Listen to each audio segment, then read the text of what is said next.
나눌 이야기는 대구에 사시는 20대 남성분이 보내주신 사연입니다. 과연 어떤 사연일지 이야기로 만나보겠습니다.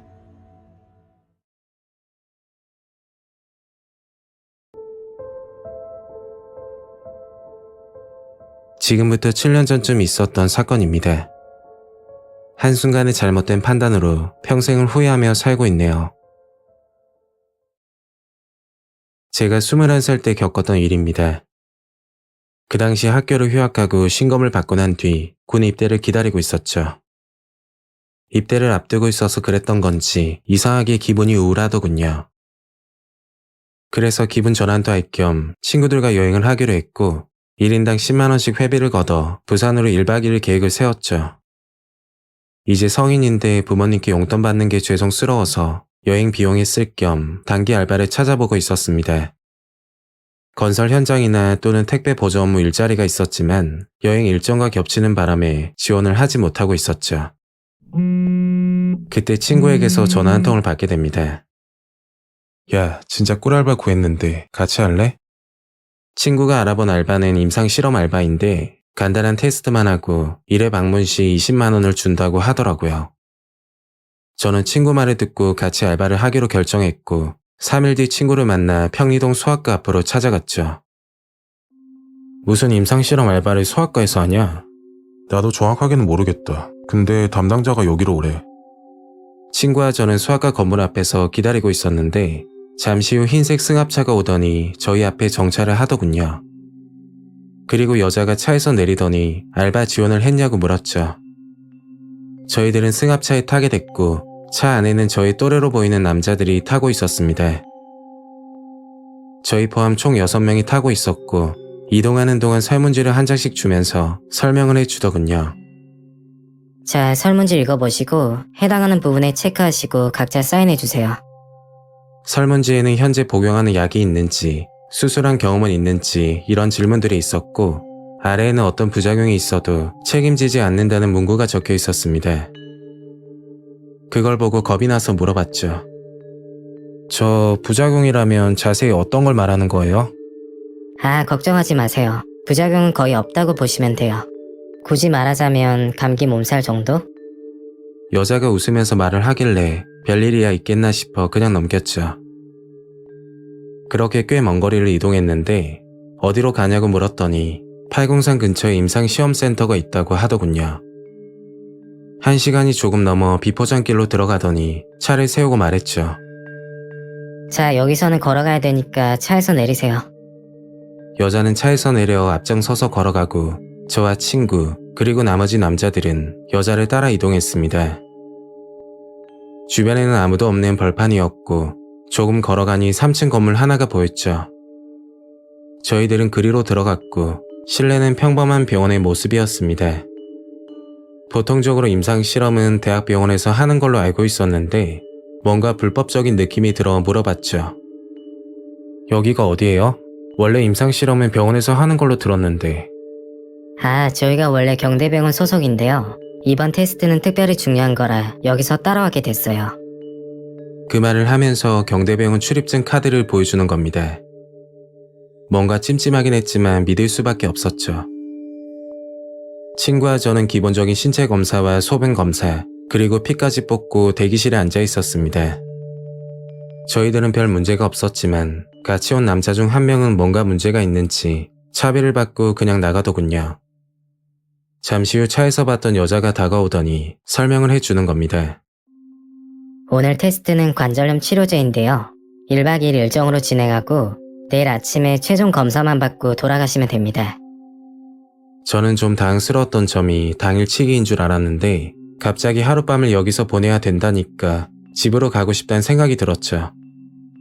지금 와서 그냥 나가자니 여기 왔던 시간도 아깝고 또 다른 일자리를 찾아야 하는 번거로움도 있어서 실험에 응하기로 했습니다. 2층으로 올라가니 1번부터 10번까지 방 번호가 보였고 저와 친구는 각각 다른 방으로 들어갔죠. 방으로 들어가 침대에 누워있으니 어떤 남자가 들어와 무릎에 주사를 놓아주고 휴대폰을 달라고 하더군요. 실험 결과가 밖으로 유출되면 안 된다면서 협조를 해달라고 하는 겁니다. 휴대폰도 없이 빈 방에서 하루 종일 지내야 되니 걱정이 됐지만 돈을 버는 과정이라 생각하고 버티기로 했죠. 정확한 실험 테스트를 위해서 공복을 유지해야 되는데 밥도 못 먹고 휴대폰도 없으니 할 게 없더라고요. 그리고 다른 방에 있는 친구와 접촉하면 안 된다고 문까지 잠그고 나가 말 그대로 감옥에 있는 것과 마찬가지였습니다.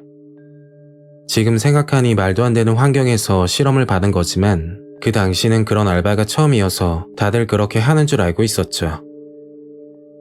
침대에 누워 천장만 보고 있다가 저도 모르게 잠이 들었고 눈을 떴을 때는 새벽 2시가 넘어가고 있었습니다. 그때 거실 복도에서 이상한 소리가 나더라고요.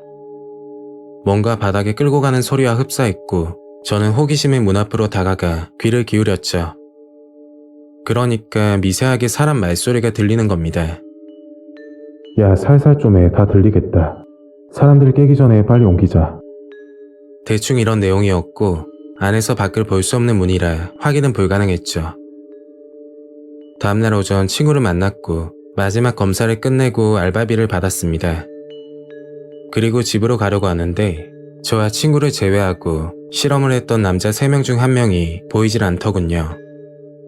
그래서 먼저 집으로 돌아갔나 보다 생각하고 저는 친구와 집으로 향했습니다. 집으로 가면서 친구에게 물어봤죠. 야, 어제 새벽쯤에 무슨 소리 못 들었냐? 친구는 전혀 모르는 눈치였고 저는 집에 도착해서 어머니께 크게 혼이 났습니다. 말도 없이 외박을 했으니 많이 걱정하셨겠죠. 그런데 그게 문제가 아니었습니다. 다음날 자고 일어났더니 주사를 맞은 다리에 통증이 생기기 시작했는데 처음에는 주사를 맞으면서 생긴 근육통이라고 생각했고 심하게 아픈 것도 아니었기 때문에 병원은 가지 않았습니다. 그런데 점점 통증이 심해졌고 도저히 안 되겠다 싶어 집 근처 병원을 찾아갔죠. 집 근처 병원에서는 단순 근육통이라 진단하고 약을 줬지만 한 달이 넘도록 통증은 지속되었습니다. 결국 큰 병원을 찾아가 정밀 검사를 받았는데 믿을 수가 없는 일이 벌어졌죠. 검사 결과는 다리 근육이 괴사되어 절단을 해야 한다고 하더라고요. 어쩔 수 없이 한쪽 다리를 잃게 되었고 저는 평생 장애를 안고 살게 되었습니다. 그리고 병원에서 들었던 충격적인 말은 제가 맞은 주사가 근육을 마비시켜 통증을 억제하는 약물인데 과다 주입 시 사망까지 할 수 있는 독성 물질이라는 겁니다. 다행히 친구는 별탈 없었고 제 소식을 듣고 너무 화가 나서 임상센터로 찾아갔더니 흔적도 없이 사라졌다고 했죠. 그리고 경대병원에서는 그런 실험을 계획한 적도 없다고 합니다. 설령 임상 실험을 한다고 해도 병원 내에서만 가능하다고 했죠. 그 순간 문득 생각이 들었는데 제가 새벽에 들었던 소리와 그리고 복도에서 나던 대화의 내용들이 머리에 스치는 겁니다. 임상 실험을 하다 부작용으로 사망하고 뒤처리를 하기 위해 새벽 시간 시신을 옮겼던 건 아닐까 하는 생각이 들었죠. 저는 친구에게 알바를 어디서 찾았냐고 물었는데 벼룩시장 신문에 나와 있었다고 하더군요. 목숨까지 잃을 수 있는 끔찍한 알바를 공개적으로 구인을 하고 있는 게 믿을 수가 없었습니다. 저는 한쪽 다리를 잃었지만 죽지 않았던 것만으로 다행이라고 생각하며 지내고 있습니다. 한순간의 잘못된 판단으로 장애를 얻게 되었고 제가 좋아하던 일부분을 포기하며 살게 됐죠. 요즘 생동성 알바 또는 임상 실험 알바가 정말 많은데 절대 하지 않으셨으면 좋겠습니다. 오늘 이야기는 여기까지입니다. 구독과 좋아요 잊지 않으셨죠? 다음 영상으로 또 뵐게요. 감사합니다.